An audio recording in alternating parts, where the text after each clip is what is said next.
saluons dans le puissant nom de notre Seigneur et Rédempteur Jésus-Christ, lui qui n'a pas hésité à donner sa vie pour que nous ayons la plénitude de l'existence sur la terre des hommes. Nous vous disons bonjour et prions que le Seigneur, dans sa grâce, continue de vous soutenir. Nous savons que la vie, elle, n'est pas facile, mais nous avons l'assurance que notre Seigneur n'a jamais abandonné ses enfants. Ce soir, nous avons un message de bénédiction, un message qui rassure, un message qui réconforte, que nous voulons partager avec vous. À vous qui passez par des moments difficiles, d'incompréhension, je voudrais vous rassurer ce soir qu'après donc cette méditation, vous trouverez dans la parole de Dieu une source de motivation pour vous permettre donc de vous épanouir dans l'adoration et la célébration de ce Dieu que nous avons accepté. Lui qui n'a pas hésité à nous apporter Jésus-Christ pour notre salut. Nous voulons vous demander de vous installer alors que nous allons donc invoquer la présence du Saint-Esprit afin de nous aider à mieux comprendre ce qu'il veut nous enseigner ce soir. Prions. Éternel, Dieu de grâce et de compassion, Dieu de bénédiction et d'amour, tu nous as soutenus jusqu'ici. Tu as ouvert tes bras au Seigneur pour nous accorder ce dont nous avons besoin. Aujourd'hui encore, ta parole continue de se concrétiser dans nos vies. Nul ne peut te tromper, toi qui ne mens pas et qui ne peux faire mentir. Tu nous as envoyés pour annoncer ta parole. Nous sommes debout devant ta face. Je prie que tu fasses que nous diminuions et que tu croisses. Continue de nous rassurer, de nous accompagner. Alors que ta parole s'ouvre ce soir, permets qu'elle fasse autorité dans nos vies. Sois béni, sois célébré. Au nom de Jésus-Christ. Amen. C'est un moment de joie pour moi de partager la parole infaillible de Dieu avec vous. C'est un privilège même de me tenir ici et d'annoncer les oracles donc de notre Dieu. Le titre de notre méditation ce soir est ceci: vous ne pouvez pas me comprendre. Vous ne pouvez pas me comprendre. C'est difficile, comme vous le savez. Nous sommes membres d'une même communauté généralement, mais il se trouve que quand nous arrivons au moment de l'adoration, même au moment comportemental dans la vie, vous verrez que les uns et les autres se comportent différemment. Pourtant, nous avons fait la profession d'adorer le même Dieu, de chanter les mêmes cantiques, de chanter, n'est-ce pas, de célébrer, de lire la même Bible. Mais dans la pratique, on ne se comprend pas toujours. Et cela souvent crée des problèmes dans les communautés. Je voudrais, par la grâce de Dieu, par la parole de Dieu, trouver, n'est-ce pas, de l'encouragement pour ceux qui sont incompris, pour que ceux qui ne comprennent pas aussi les autres comprennent qu'ils ne sont pas tenus de comprendre tout le monde. Ce soir donc, notre histoire est tirée du livre de Jean au chapitre 5 et le verset qui va soutenir notre méditation se trouve au verset 11. Et la Bible dit ceci. Il leur répondit: celui qui m'a guéri m'a dit, prends ton lit et marche. Celui qui m'a guéri, il m'a donné un ordre que je prenne mon lit et que je marche. Le reste, je ne gère pas. Je fais ce qu'il m'a dit. L'histoire commence ici lors d'une fête. La Bible dit que les Juifs avaient leur fête. Et Jésus est monté aussi à Jérusalem pour célébrer avec eux.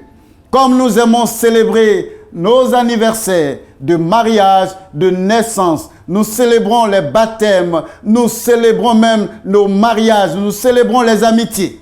Jésus aussi aime que nous célébrions.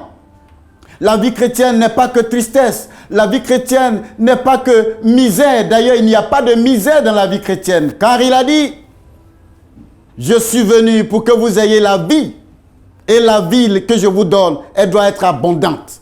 Pour paraphraser. Bien-aimés, c'est une vie de joie que Jésus nous donne.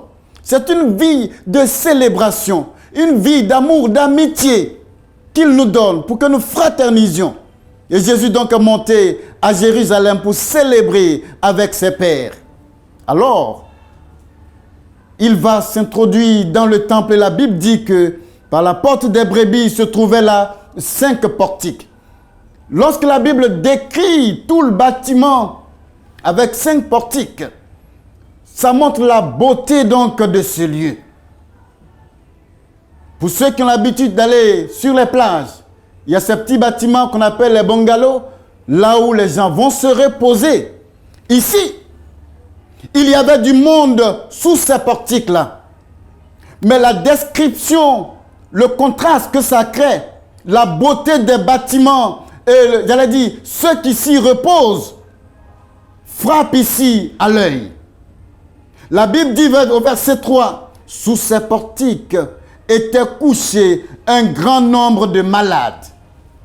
Mes chers amis, lorsque nous regardons le monde aujourd'hui avec toute sa beauté, toute sa clarté et tout ce qui brille autour de nous, Dieu seul sait combien de malades se trouvent dans ces grosses voitures qui roulent, dans ces grosses villas et qui ne savent à quel saint se vouer.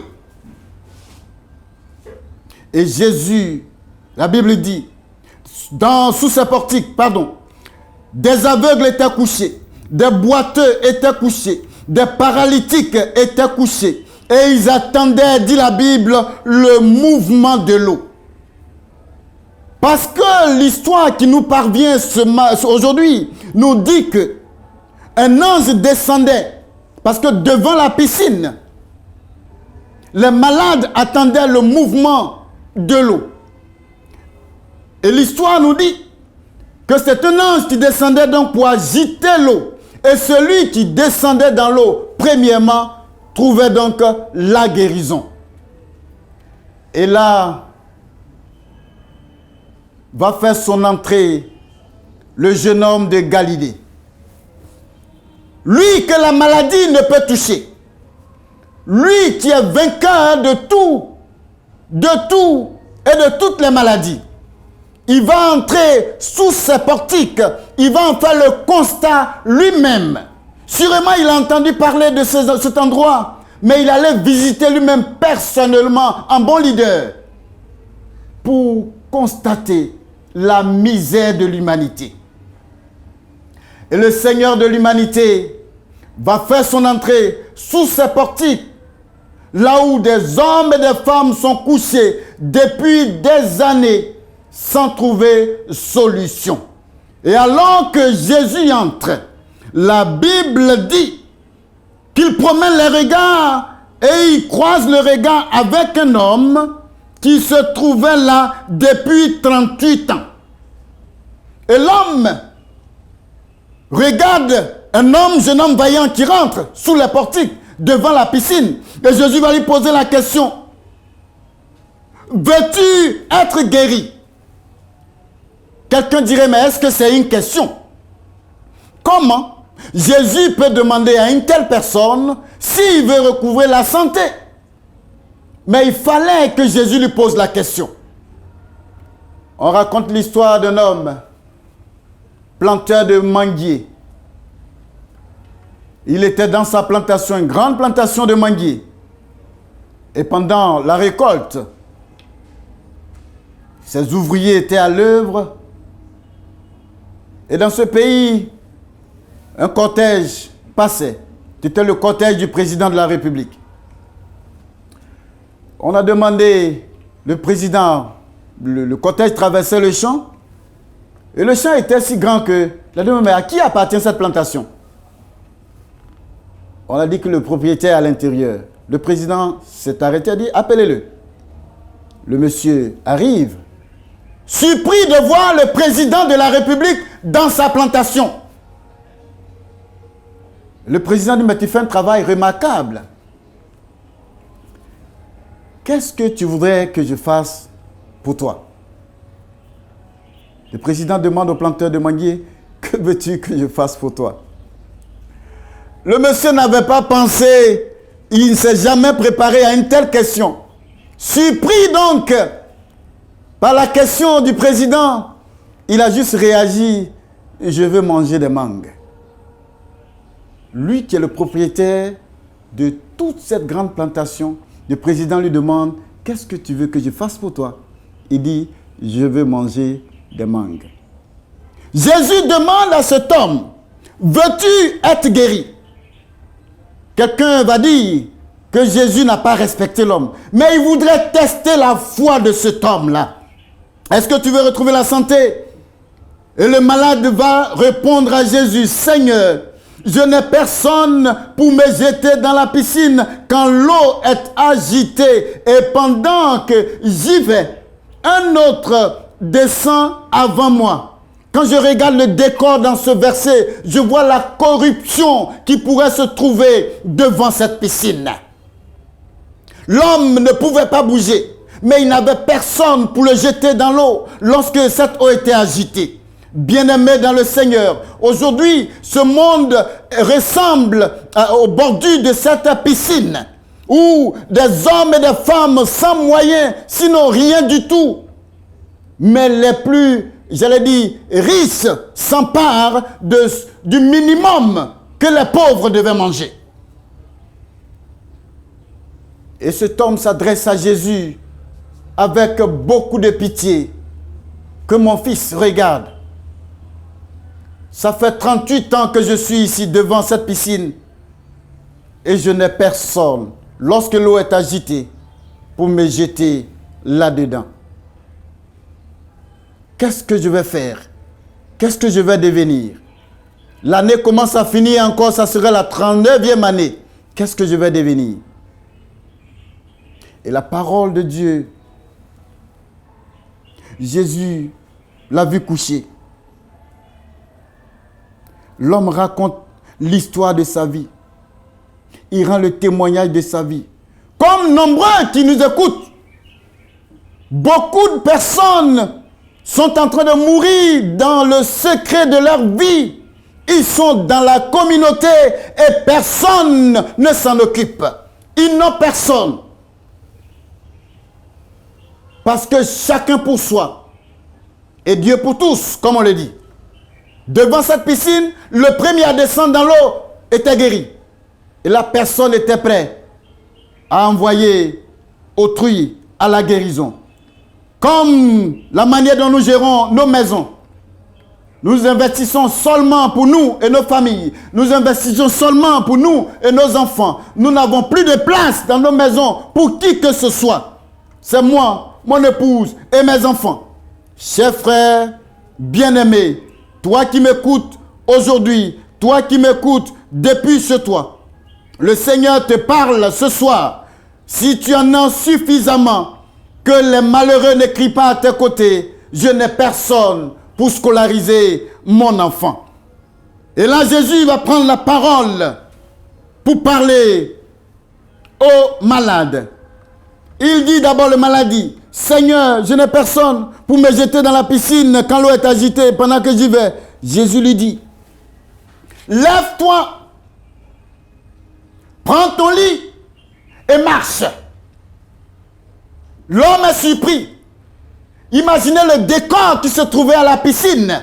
Et l'homme qui avait là, parce que dans la misère, on trouve des amis de misère.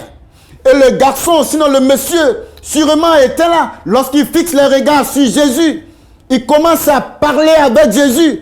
Alors que l'eau pourrait s'agiter tout de suite. Jésus était devenu pour les autres une distraction pour les malades. Mais dans le fond, il ne savait pas que l'homme avait trouvé son salut au milieu de cette pourriture. Et là, j'imagine que les autres malades lui disent, ah, c'est aujourd'hui, je vois que tu es vraiment malade. Parce que le focus de tout le monde ici, oui, le focus de nous tous ici, c'est la piscine qui est devant nous. Comment tu peux trouver le temps de bavarder avec quelqu'un qui est bien portant? Nous gérons nos affaires de malades entre nous. Celui-ci, il est bien portant. Pourquoi est-ce qu'il te dérange? et tu as le temps même de lui parler. L'homme n'a pas écouté les bruits, les autres voix. Il a continué par échanger avec Jésus. Il a parlé avec lui. Il a parlé avec lui. Et Jésus a eu compassion de lui. Alléluia. Mes chers frères, mes chères sœurs, ne pensez pas que le Seigneur vous a oublié. Continue de lui parler. Ne permets pas aux gens de te distraire. Continue de t'adresser à lui. N'écoute pas ceux qui te découragent parce qu'ils ne te comprennent pas et ne te comprendront jamais. Quand il vient à toi, c'est une affaire personnelle. Et ici, Jésus lui dit, prends ton lit et marche. En d'autres termes, celui qui est devant toi est plus qu'une piscine. On n'a pas besoin de piscine. On n'a pas besoin qu'une piscine s'agite. On a besoin d'accepter les instructions de Jésus. Oh, chers frères, chères sœurs, je ne sais pas depuis quand tu es couché, découragé, sans espoir, comme cet homme. Il a ouvert son cœur à Jésus et il lui a raconté l'histoire de sa vie. Il dit, je n'ai personne. Mais quand vous n'avez personne, que vous avez Jésus, vous avez la terre avec vous. Alléluia. Quand vous n'avez personne sur la terre et que vous avez Jésus avec vous, vous avez la vie. Quand vous n'avez personne pour vous écouter, mais il y a une oreille attentive, prête à recevoir même ce que les autres appellent des bobards. Jésus est prêt à écouter cela. Le monsieur a balbutié aux oreilles de Jésus et il a donné ordre à la maladie de quitter sa vie. L'homme prend son lit et il commence à marcher, dit la Bible. Aussitôt, cet homme fut guéri. Quand Jésus ordonne à la guérison d'habiter chez toi, mon frère, rien ne peut résister à ses ordres. L'homme automatiquement s'est levé et il a commencé par marcher. Il a commencé par célébrer. C'est pourquoi je dis, tu ne peux pas me comprendre, tu ne comprendras pas le voisin. Parce que la manière dont il a rencontré Jésus, l'expérience de sa vie qu'il a accumulée, tu n'as pas fait cette expérience, tu ne peux pas comprendre. Pourquoi quelqu'un enlève sa veste pour chanter à l'église, vous ne pouvez pas comprendre. Tu ne peux pas comprendre. Et n'attendez pas que les gens vous comprennent. La Bible dit aussitôt, il prit son lit et il marcha. Et c'était le jour du sabbat, dit la Bible. Les Juifs dirent,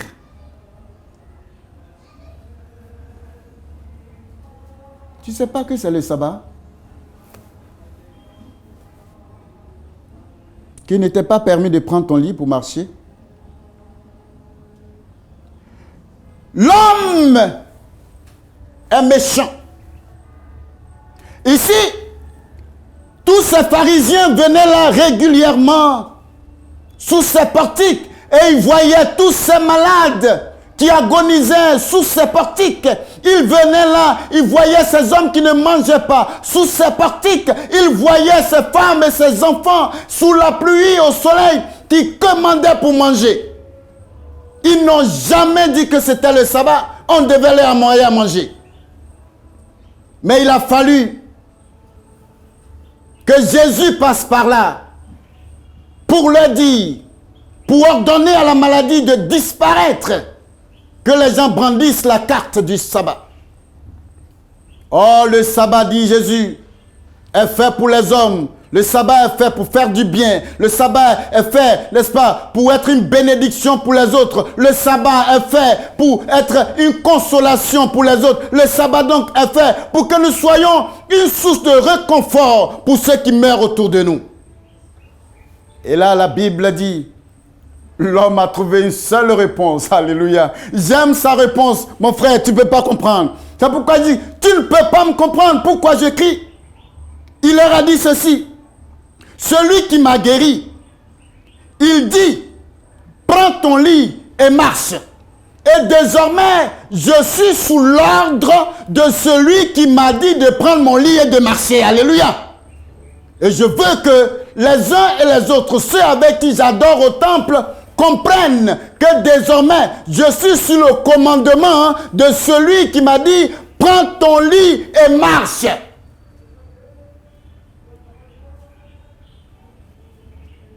Je pense que les autres doivent comprendre ça. Vous savez, souvent quand on entend les chants, il y en a qui chantent plus fort. Quand le chant est dansant, il y en a qui sortent pour danser. Et il y en a qui rendent beaucoup de témoignages. Souvent, on leur donne même des surnoms. Parce qu'on pense ils parlent trop à l'église.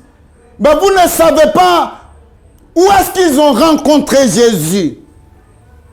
Qu'ils étaient à la piscine de Bethesda, devant la mort pendant des années, dans la maladie, dans l'ulcère. Ils étaient, n'est-ce pas, embobinés dans la fornication. Certains étaient embobinés dans la sorcellerie. Ils étaient attachés par, n'est-ce pas, le diable là-bas de l'autre côté. Le jour qu'ils ont rencontré Jésus et qu'il leur a dit, veux-tu être guéri? Et qu'ils lui ont relaté l'histoire de leur vie. Quand Jésus a eu compassion d'eux, il leur a dit, prenez votre lit de mort. Ce lit qui t'a porté depuis des années, aujourd'hui, c'est toi qui vas le porter. Prends ton lit et marche. Mais les dirigeants n'ont pas compris. Ils ne peuvent pas comprendre. Ces hommes, ces pharisiens ont démontré leur méchanceté pendant 38 ans. Ils n'ont jamais trouvé la solution pour cet homme, encore moins pour les autres. Et là, maintenant qu'il prend son lit et il marche, en lui parlant de cette manière qui n'était pas permis de prendre ton lit et de marcher, ils sont en train de lui dire quoi? Que ta place normale, c'est au bord de la piscine et dans la cendre. Pourquoi tu es ici en train de danser dans le temple? J'imagine qu'ils se sont concertés. Est-ce que tu l'as bien regardé? Tu n'es pas sûr? Est-ce que ce n'est pas le... On dit si. L'autre va dire non, c'est pas lui. L'autre non, c'est lui. En d'autres termes, les gens t'ont déjà étiqueté que ta place, c'est au bord de la piscine dans la misère. Mais Jésus est venu pour que tu ne connaisses plus la misère. Il te sort de là. Ce lit qui t'a porté, tu vas le porter désormais. Prends ton lit et marche. Et je l'imagine dans le temple, dit la Bible. Il a commencé à chanter et à danser. Oui. Et il lui demandait, qui t'a dit de prendre ton lit et de marcher? Il dit ça, le reste n'est plus mon affaire. Bien-aimés dans le Seigneur, aujourd'hui encore, j'imagine combien sont dans la misère que le diable a ligoté là-bas dehors, qui cherchent comment intégrer là où il y a la célébration, qui cherchent à intégrer des moments de joie, d'adoration, une vie bénie, une vie soulagée, débarrassée des angoisses de la terre. Il y a encore un groupe qui veut faire taire ces hommes-là, ces femmes qui ont trouvé la délivrance, qui veulent s'exprimer.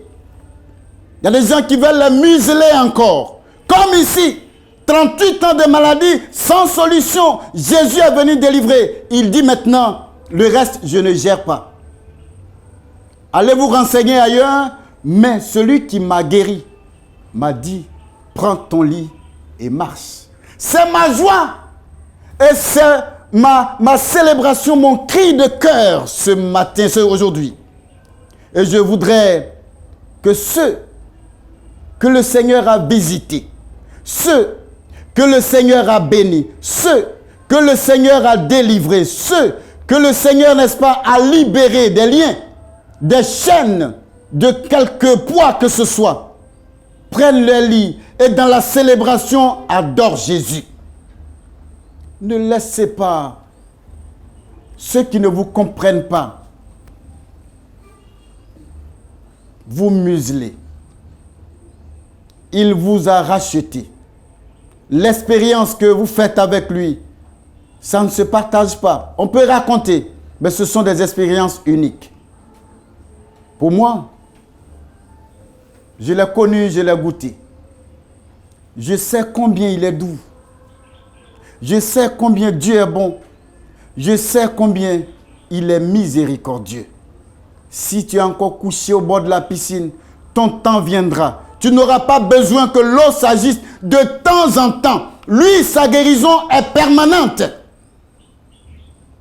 Ma prière, mon frère, ma soeur, ma prière, mon fils, c'est que tu comprennes que celui qui chante et qui célèbre à côté de toi a rencontré Jésus. Que vous qui l'avez connu aussi, que la grâce soit sur vous dans sa célébration. Nous allons prier et demander au Seigneur de vous garder dans votre marche. Père, nous te bénissons pour ton amour et ta grâce. Continue de garder ton peuple dans ta faveur. Au nom de Jésus-Christ. Amen.